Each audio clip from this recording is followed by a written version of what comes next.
Deputation corruption. Deputation లో ఉన్నటువంటి వారు కరప్షన్ కు భారీగా పాల్పడతా ఉన్నారట.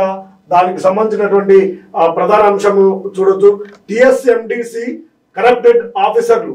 ఆ టిఎస్ఎండిసి లో పూర్తిగా కరప్టెడ్ ఎండీలు ఆఫీసర్స్ ఉన్నారట. ఇసుక రవాణాలో వసూళ్ల పర్వం, వందల కోట్ల కూడబెట్టుకున్నటువంటి అధికారులు, బంధుగణం, స్నేహితుల పేరిట ఆస్తులు, ఆఫీసర్ల పేర్లు చెప్తే ఉద్యోగుల్లో వణుకు, మాట వినని వారిపై బదిలీ వేటు, అవుట్ సోర్సింగ్ లకు తప్పని ట్రాన్స్ఫర్స్. నేడో రేపు టిఎస్ఎండిసి పై సీఎం సమీక్ష. ఇక డిప్యూటేషన్ లో పూర్తిగా కరప్షన్స్ చేయడము, ఉచిత దందాకు సంబంధించినటువంటి అంశంలో భారీగా వసూళ్లకు పాల్పడుతూ లక్షల కోట్ల ఆస్తులను కూడగట్టుకుంటున్నటువంటి అధికారులు భారీగా ఉన్నారట. దానిపై సీఎం ఈ రోజు సమీక్ష సమావేశం నిర్వహిస్తున్నారు. కాసులు కురిపిస్తున్నటువంటి టిఎస్ఎండిసి పై కొందరు అధికారులు మక్కువ చూపిస్తున్నారు. డిప్యూటేషన్ పై వచ్చి అక్కడే తిష్ట వేస్తున్నారు. సెక్షన్లు మారుస్తూ రాజమేలుతున్నారు. అంతేకాకుండా అవుట్ సోర్సింగ్ పై బంధువులకు ఈ కార్పొరేషన్ లోనే నియమించుకుని వారి చేత వసూళ్ల పర్వం కొనసాగిస్తున్నారు. ఇలా కొందరు అధికారులు వందల కోట్లు కూడబెట్టుకున్నారు అనేది ప్రధానమైనటువంటి అంశంగా చెప్తా ఉన్నారు. ఇది 6వ పేజీలో మిగతా ఉన్నది. సహకార శాఖ నుంచి వచ్చినటువంటి ఓ అధికారి ఇప్పటికే 3 సార్లు ఎక్స్టెన్షన్ చేయించుకున్నారు. మరోసారి అక్కడే ఉండాలని ప్రయత్నిస్తున్నారు. పంచాయతీరాజ్ శాఖ నుంచి వచ్చినటువంటి మరొకరు కూడా ఇక్కడే తిష్ట వేశారు. ఈ కార్పొరేషన్ లో జనరల్ మేనేజర్ స్థాయిలో పనిచేస్తున్న చాలా మంది ఇతర శాఖల నుంచి వచ్చిన వారి కాసులు కురిపించే శాఖ కావడం వల్లే పైరవులతో డిప్యూటేషన్ ఆర్డర్లు సంపాదించుకుంటున్నారనే ఆరోపణలు వినిపిస్తా ఉన్నాయి.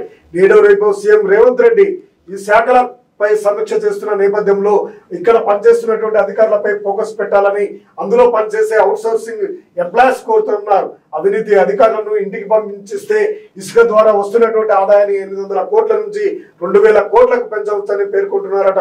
తప్పుల్లో దొరకకుండా ఉండేందుకు బీఆర్ఎస్ ప్రభుత్వం హయాంలో ప్రాజెక్ట్ అధికారి మహబూబ్ నగర్, నల్గొండ, నిజామాబాద్, పెద్దపల్లి జిల్లాల బాధ్యతలు నిర్వహించారు. ఇప్పుడు ప్రభుత్వం మారగానే 3 జిల్లాల వదిలించుకొని 1 జిల్లాకే పరిమితమయ్యారు.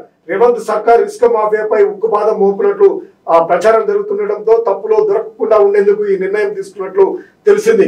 మరో ప్రాజెక్ట్ అధికారికి భూపాలపల్లి, ములుగు జిల్లాల బాధ్యతలు నిర్వహిస్తున్నట్లు తెలిసింది. జిల్లాలోనూ గోల్మాల్, బిల్లుల్లోనూ కూడా గోల్మాల్ చేస్తా ఉన్నారట. ఇసుక దందాతోటే భారీగా సొమ్ము చేసుకుంటూ బీఆర్ఎస్ నాయకులకు అండదండగా ఉంటూ వారి సపోర్టుతో భారీగా సొమ్ము చేసుకుంటున్నటువంటి అధికారులు బిల్లులో కూడా గోల్మాలు చేస్తున్నటువంటి పరిస్థితి. బీఆర్ఎస్ ఏలుబడిలో తమ పలుకుబడిని ఉపయోగించుకొని కొందరు అధికారులు 7-8 ఏళ్లుగా టిఎస్ఎండిసిలోనే కొనసాగుతున్నారు. ఒక సెక్షన్ నుంచి మరో సెక్షన్ కి మారుతూ రాజ్యం వెళ్తున్నారు. టిఎస్ఎండిసి స్టేషనరీ బిల్లుపై ఆరా తీసిన ఏ స్థాయిలో అవినీతి జరుగుతున్నదో అంచనా వేస్తా ఉన్నారట. వినని వారిపై వేటు. ఇక కార్పొరేషన్ లో సుమారు 290 మంది అవుట్ సోర్సింగ్ సిబ్బంది విధులు నిర్వహిస్తా ఉన్నారు. అయితే వసూళ్లకు సహకరించకుంటే ఎక్కడో దూర ప్రాంతంలో బదిలీ చేస్తున్నారని, అయినా వినకుంటే ఉద్యోగం నుంచి తొలగిస్తున్నారని అవుట్ సోర్సింగ్ సిబ్బంది వాపోతున్నారట. అధికారుల అక్రమాస్తులపై దర్యాప్తు జరిపిస్తే వాస్తవాలు బయటపడతాయని పేర్కొంటున్నారు. మైనింగ్ పై అవగాహన కలిగినటువంటి అధికారులను నియమిస్తే ఆదాయం రెట్టింపు చేసుకోవచ్చని ఉద్యోగులు అంటున్నారట. టిఎస్ఎండిసిలో నిజాయితీగా పనిచేసే రిటైర్ అయినటువంటి వారి సలహాలు తీసుకొని కార్పొరేషన్ మరింత బలోపేతం చేయాలని అభిప్రాయపడుతున్నారు. ఇక్కడ ఇది ఇసుక దందాకు సంబంధించింది. గతంలో బీఆర్ఎస్ ప్రభుత్వంలో ఇసుక దందా ఎంత దారుణంగా జరిగిందో తెలుసు. బిల్లులు పెట్టడమే తక్కువ, బిల్లు లేకుండా పూర్తిగా ఒకే బిల్లు మీద వందలాది లారీలు మైనింగ్ ను, ఇసుకను దందాలు నడిపించినటువంటి బీఆర్ఎస్ ప్రభుత్వంలో ఆ బిల్లులో కూడా సరైనటువంటి గోల్మాలు చేసినటువంటి పరిస్థితి. 1000 కోట్లకు అధికారులు సంపాదించారంటే బీఆర్ఎస్ నేతలు, నాయకులు ఎన్ని 1000 కోట్లకు అధిపతులయ్యారో మనకు స్పష్టంగా కనిపిస్తా ఉంది. వేరే శాఖ నుంచి టిఎస్ఎండిసికి వచ్చినటువంటి ఒక అధికారి ఇక్కడే తిష్ట వేశారు. 10వ తరగతి మాత్రమే చదివినటువంటి తన మేనల్లుడిని ఇందులో అవుట్ సోర్సింగ్ ఎంప్లాయీగా నియమించుకున్నారు. అతని ద్వారా వసూళ్ల పర్వం కొనసాగిస్తున్నాడనే ఆరోపణలు ఉన్నాయి. ఆ అధికారి అత్తమామ, మేనలుడు, మేనకోడలు పేరిట ఉన్న ఆస్తులు లెక్కిస్తే ఊహకందనిగా ఉంటాయని అంచనాట. ప్రధానంగా షాద్నగర్, భూత్పూర్, జడ్చర్ల వంటి ప్రాంతాల్లోని పెద్ద ఎత్తున ల్యాండ్స్ ను కొనుగోలు చేశారని సమాచారం. షాద్నగర్ ప్రాంతంలో పంచాయతీ కార్యదర్శిగా పనిచేస్తే అతడి స్నేహితుడు కూడా బినామీగా ఉన్నట్టు తెలిసింది.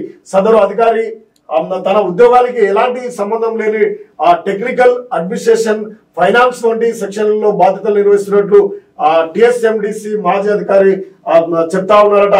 అంతేకాకుండా 4వసారి కూడా ఇక్కడే ఉండేలా ఆర్డర్ తెచ్చుకునేందుకు విషయ ప్రయత్నాలు చేస్తున్నట్లు తెలుస్తుందట. మైనింగ్ అంశం మీద ఎలాంటి అవగాహన లేకపోయినా పంచాయతీరాజ్ శాఖకు చెందినటువంటి ఓ అధికారి అప్పటి బీఆర్ఎస్ ప్రభుత్వం పెద్దల ఆశీస్సులతో టిఎస్ఎండిసిలో డిప్యుటేషన్ పై వచ్చి ఇప్పటికే కొనసాగుతా ఉన్నారు. అంతేకాకుండా కొందరు అధికారులు ఓవర్లోడ్ కింద 3,000 0 to 0 25,000 వసూలు చేసేందుకు తమ బంధుగణాన్ని నియమించుకున్నారనే ఆరోపణలు కూడా ఉన్నాయి. ఇక పంచాయతీరాజ్ శాఖకు మైనింగ్ శాఖకు ఏమైనా సంబంధం ఉంటుందా?